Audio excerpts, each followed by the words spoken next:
Good morning students, myself is Dimple. Today I will teach you chemistry chapter 4 materials, metals and non-metals. आज हम chapter 4 के बारे में पढ़ेंगे और इसमें हम मेटल्स एंड नॉन मेटल्स के बारे में जानेंगे कि मेटल्स एंड नॉन मेटल्स क्या होते हैं. You are familiar with the number of materials like iron, aluminium, copper, etc. Some materials have been given in table 4.1. आपने बहुत से materials के बारे में सुना होगा जैसे कि आयरन, लोहा, एल्यूमिनियम, कॉपर जिसकी वायर्स बनती हैं, बिजली की वायर्स बनती हैं. तो नीचे एक टेबल दिया है जिसमें कुछ मटेरियल्स गिवन हैं. हम इन मटेरियल्स की अपीयरेंस और हार्डनेस के बारे में पहले पढ़ेंगे कि ये मटेरियल की अपीयरेंस क्या है. अपीयरेंस मतलब ये दिखने में कैसे हैं, शाइनी है कि डल है, और हार्ड है कि सॉफ्ट है, इसके बारे में हम पढ़ेंगे. जैसे कि फॉर एग्जांपल सबसे पहले है आयरन. आयरन लोहा जो है वो क्या करता है, शाइन करता है, शाइनी होता है और ये हार्ड होता है. कोयला क्या होता है, ये शाइन नहीं करता, डल होता है और नॉट वेरी हार्ड, और ज्यादा हार्ड भी नहीं होता. जैसे कि आयरन बहुत हार्ड होता है, कोयला ज्यादा हार्ड नहीं होता. इसी तरह नेक्स्ट है सल्फर. सल्फर डल होता है, इसकी अपीयरेंस डल होती है और नॉट वेरी हार्ड, और ये ज्यादा हार्ड नहीं होता. एल्यूमिनियम शाइनी होता है और ये हार्ड होता है.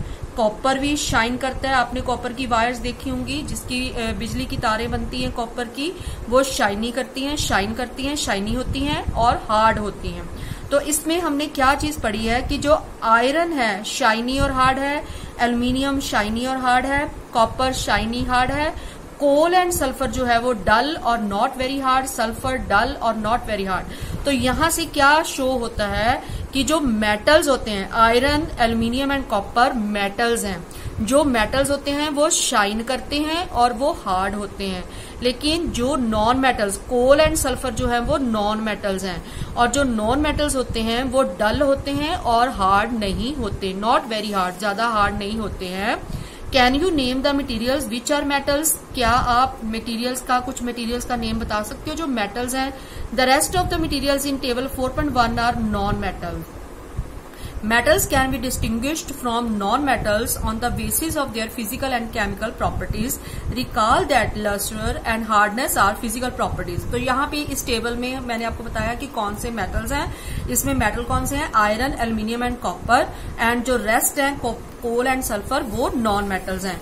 तो अब हम मेटल्स एंड नॉन मेटल्स को डिस्टिंग्विश करेंगे, मतलब दोनों में फर्क बताएंगे क्या है, और उन दोनों का डिफरेंस हम फिजिकल एंड केमिकल प्रॉपर्टीज के बेस पे बताएंगे. हम ये टॉपिक करेंगे कि मेटल्स और नॉन मेटल्स में क्या फर्क होता है, मेटल्स क्या होते हैं, नॉन मेटल्स क्या होते हैं. तो अभी हमने जो मेटल्स एंड नॉन मेटल्स के बारे में पढ़ा है, हमने ये पढ़ा है कि जो मेटल्स होते हैं वो शाइन करते हैं, उनका सरफेस शाइन करता है, वो हार्ड होते हैं, और जो नॉन मेटल्स होते हैं वो डल होते हैं और नॉट वेरी हार्ड. तो नेक्स्ट अब हम करेंगे इनको डिटेल में, physical properties of metals and non metal. Have you ever seen a blacksmith beating an iron piece or an article made up of iron like a spade, a shovel and axe? Do you find a change in the shape of these articles on beating? क्या आपने एक blacksmith को iron piece को beat करते हुए देखा है. Blacksmith क्या होता है, लोहार, जो लोहे का काम करता है. वो जब लोहे के पीस को बीट करता है हैमर के साथ, हथौड़े के साथ, जहाँ कुछ ऐसे आर्टिकल्स, ये क्या है, स्पेड, शावल एंड एक्स क्या होती है, कुल्हाड़ी, मतलब ये सारे के सारे औजार हैं, ठीक है, जो लोहे के बने होते हैं.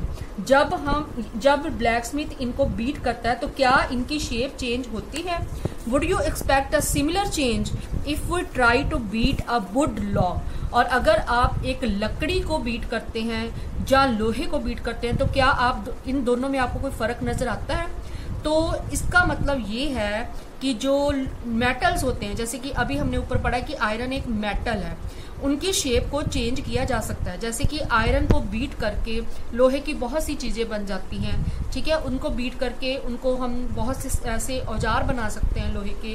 लेकिन अगर हम लकड़ी को बीट करते हैं तो वो उसके पीसीज हो जाते हैं, वो टूट जाती है, ठीक है, उसके हम और कुछ नहीं बना पाते. मतलब लकड़ी जो है उसकी शेप चेंज हम नहीं कर सकते, लकड़ी जो है वो नॉन मेटल है, ठीक है. तो इसी तरह अब हम एक्टिविटी 4.1 में पढ़ेंगे. Take a small iron nail, a coal piece, a piece of thick aluminium wire, a pencil lead, beat the iron nail with the hammer.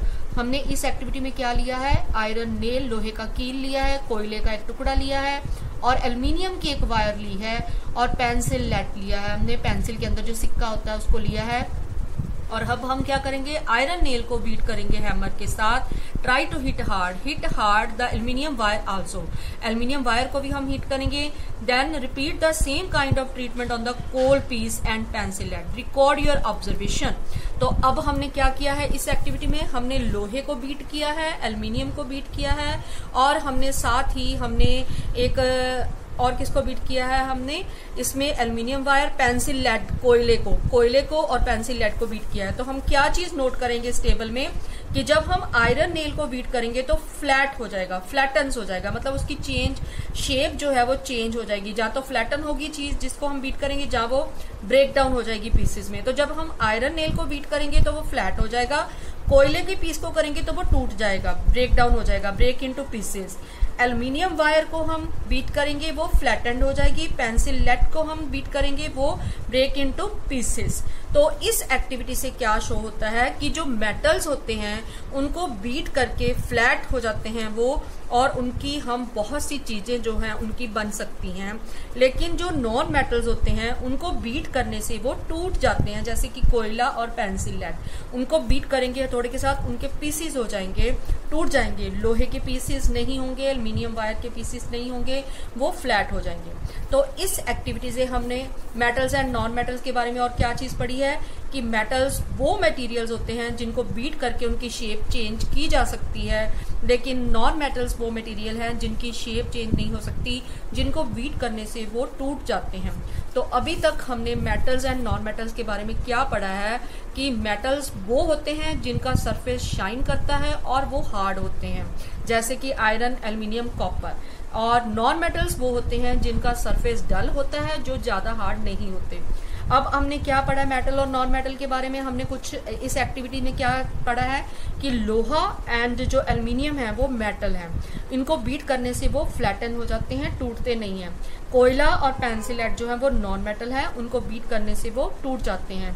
तो इसका मतलब ये हुआ कि मेटल्स वो होते हैं जिनको बीट करने से जिनकी शेप जो है वो चेंज होती है, और नॉन मेटल्स वो हैं जिनको बीट करने से वो टूट जाते हैं।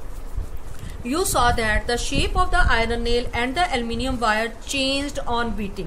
तो हमने क्या देखा कि आयरन नेल और एल्युमिनियम वायर की जो शेप है उनको बीट करने से चेंज हो जाती है। If they were beaten harder, these could be changed into sheets. और अगर हम इनको और ज्यादा हार्डर इनको बीट करें तो इनकी शीट्स बन सकती हैं। You might be familiar with silver foil. आप सिल्वर फॉइल्स तो जानते ही हो, यूज्ड फॉर डेकोरेटिंग स्वीट्स, जिनसे स्वीट्स को डेकोरेट किया जाता है। You must also be familiar with the aluminium foil used for wrapping food. आप खाना लपेटने के लिए भी एल्युमिनियम यूज करते हो। The property of metals by which they can be beaten into thin sheets is called malleability. Malleability क्या होती है कि मेटल्स की वो प्रॉपर्टी कि इनको बीट करके हम इनकी शीट्स बना सकते हैं, मेटल की इस प्रॉपर्टी को मेलेबिलिटी कहते हैं। Very important topic, what is malleability? Malleability क्या होती है? मेटल्स की वो प्रॉपर्टी कि हम मेटल्स को बीट करके उसकी शीट्स बना सकते हैं, इसको मेलेबिलिटी कहते हैं। This is a characteristic property of metal. As you must have notice material like coal and pencil lead do not show this property. लेकिन कोयला और पेंसिल लेड जो है उनको बीट करने से भी टूट जाते हैं, उनकी शीट्स नहीं बन सकती, तो ये नॉन मेटल्स हैं। Can you hold a hot metallic pan which is without a plastic or a wooden handle and not get hurt? क्या आप एक मेटेलिक जो मेटल का बना हुआ पैन है उसको अगर वो गर्म है एंड उसका जो विच इज विदाउट अ प्लास्टिक और उसका जो हैंडल है प्लास्टिक और लकड़ी का नहीं है, तो क्या आप उसको पकड़ सकते हो? परहैप्स नॉट, नहीं। Why? Try to list some other experience in which a wooden or plastic handle protect you from being hurt while handling hot things. लेकिन अगर आपने किसी गर्म चीज को पकड़ना है, उसका हैंडल अगर प्लास्टिक और लकड़ी का है तो आप उसको इजीली पकड़ सकते हो। क्यों पकड़ सकते हो? क्योंकि जो प्लास्टिक और वुड है वो बैड कंडक्टर ऑफ हीट है, उसमें से हीट पास नहीं होती और आपको वो गर्म चीज जो गर्म है वो गर्म उसकी महसूस नहीं होगी। इसी तरह हमने ये पढ़ा है कि जो मेटल का जो पैन होता है, मेटल जो होते हैं वो गुड कंडक्टर ऑफ हीट है।